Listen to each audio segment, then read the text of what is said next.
Shriji food. હું છું મનીષા ઠક્કર. આજે આપણે ઇલેક્ટ્રિક કેટલમાં અલગ અલગ વાનગી કેવી રીતે બનાવવી એ જોઈશું. તો ચાલો આજનો વિડીયો શરૂ કરીએ.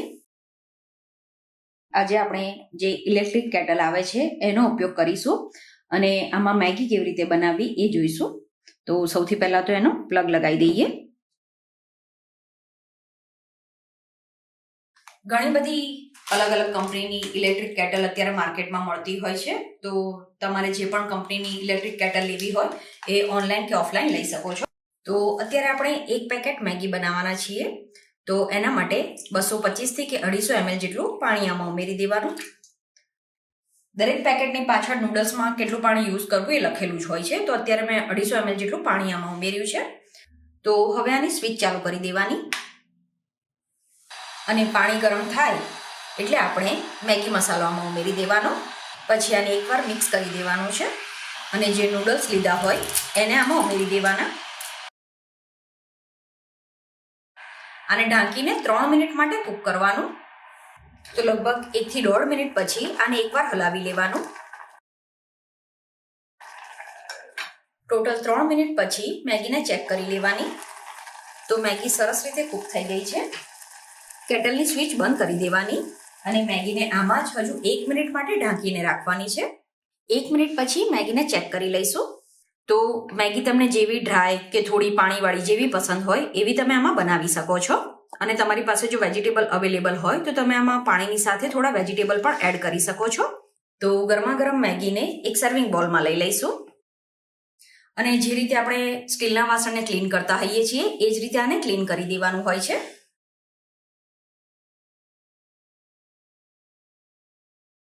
આજે આપણે ઇલેક્ટ્રિક કેટલમાં ઉપમા કેવી રીતે બનાવવો એ જોઈશું. સૌથી પહેલા આપણે ઇલેક્ટ્રિક કેટલમાં 1 ચમચી જેટલું તેલ ગરમ થવા માટે મૂકવાનું અને હવે આની સ્વિચ ચાલુ કરી દેવાની છે. પહેલાથી સ્વિચ ચાલુ નહીં કરવાની, નહીં તો બળવા લાગશે.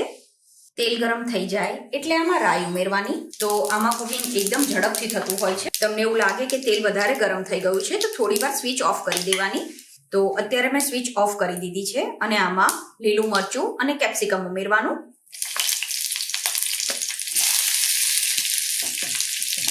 જો પીળો ઉપમા બનાવવો હોય તો વઘારમાં જ થોડી હળદર ઉમેરી દેવાની. પછી આમાં અડધું ટામેટું પણ સમારીને ઉમેરી દેવાનું. તો હવે આનું ટેમ્પરેચર નોર્મલ થઈ ગયું છે. ફરીથી સ્વિચ ચાલુ કરી દેવાની અને સ્વિચને અત્યારે હું 1 ઉપર રાખું છું. આ સમયે જ આપણે આમાં થોડો મીઠો લીમડો પણ ઉમેરી દેવાનો. પછી આમાં થોડું છીણેલું ગાજર ઉમેરવાનું.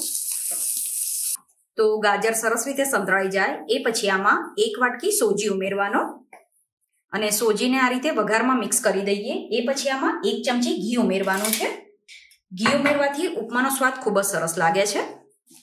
તો આ રીતે આપણે સોજીને 1 મિનિટ માટે આમાં શેકવાનો. સોજી સરસ રીતે શેકાઈ જાય એટલે જે વાટકીથી આપણે સોજી માપ્યો હોય એ જ વાટકીથી માપીને 2 વાટકી પાણી આમાં ઉમેરવાનું અને આમાં સ્વાદ પ્રમાણે મીઠું ઉમેરી દેવાનું છે. ફરીથી આને મિક્સ કરી લેવાનું. હવે આને થોડી વાર ખુલ્લું જ કૂક થવા દેવાનું છે. તો આ રીતે પાણી થોડું ઓછું થઈ જાય એટલે કેટલને આપણે 1 ઉપર કરી દેવાની અને પછી ઢાંકણ ઢાંકીને આને 2 મિનિટ માટે કૂક કરવાનો છે. તો આ રીતે ઇલેક્ટ્રિક કેટલમાં એકદમ સ્લો કુકિંગ અને ફાસ્ટ કુકિંગ માટે 2 ઓપ્શન આપ્યા હોય છે. તો અત્યારે મેં આને 1 ઉપર રાખેલું છે. 2 મિનિટ પછી ઢાંકણ હટાવીને આને હલાવી દેવાનું છે. તો તમને ડ્રાય કે થોડો લિક્વિડી જેવો ઉપમા પસંદ હોય એ પ્રમાણે તમારે આમાં પાણી ઉમેરવાનું. તમારે જો આનાથી ઢીલો ઉપમા જોઈતો હોય તો તમે 2.5 થી 3 વાટકી પાણી પણ ઉમેરી શકો છો. ફરીથી આને ઢાંકીને સહેજવાર માટે કૂક કરવાનો છે. તો ફરીથી આપણે આને ચેક કરી લઈશું. તો હવે ઉપમા એકદમ સરસ રીતે કૂક થઈ ગયો છે. તો હવે કેટલની સ્વિચ બંધ કરી દેવાની છે અને છેલ્લે આમાં થોડો લીંબુનો રસ ઉમેરી દેવાનો. હવે આને સરસ રીતે મિક્સ કરી દેવાનું છે. તો હવે ગરમા ગરમ ઉપમાને એક સર્વિંગ પ્લેટમાં લઈ લેવાનો. આજે આપણે ઇલેક્ટ્રિક કેટલમાં ઇડલી કેવી રીતે બનાવવી એ જોઈશું. સૌથી પહેલા આપણે ઇલેક્ટ્રિક કેટલમાં પાણી ગરમ થવા માટે મૂકી દેવાનું છે. તો લગભગ 1/4 કપ જેટલું પાણી મેં આમાં ઉમેર્યું છે અને હવે કેટલની સ્વિચ ચાલુ કરી દેવાની છે. તો પાણી ગરમ થાય ત્યાં સુધીમાં ઇડલીના ખીરામાં મીઠું ઉમેરી દેવાનું.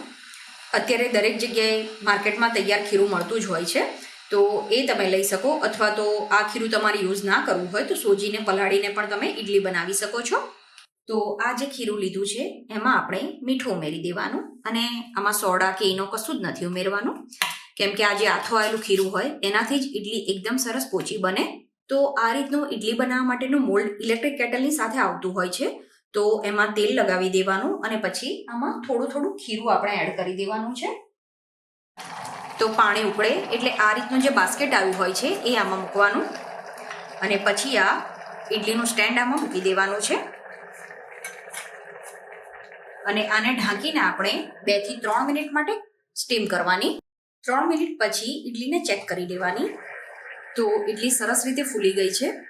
હવે આની સ્વિચ બંધ કરીને આપણે આને બહાર કાઢી લેવાની. હવે આ ઇડલી થોડી ઠંડી થાય પછી તમારે આને ચપ્પાથી કે ચમચીથી અનમોલ્ડ કરવાની, અને આ જ મોલ્ડમાં બીજી ઇડલી સ્ટીમ થવા મૂકી દેવાની.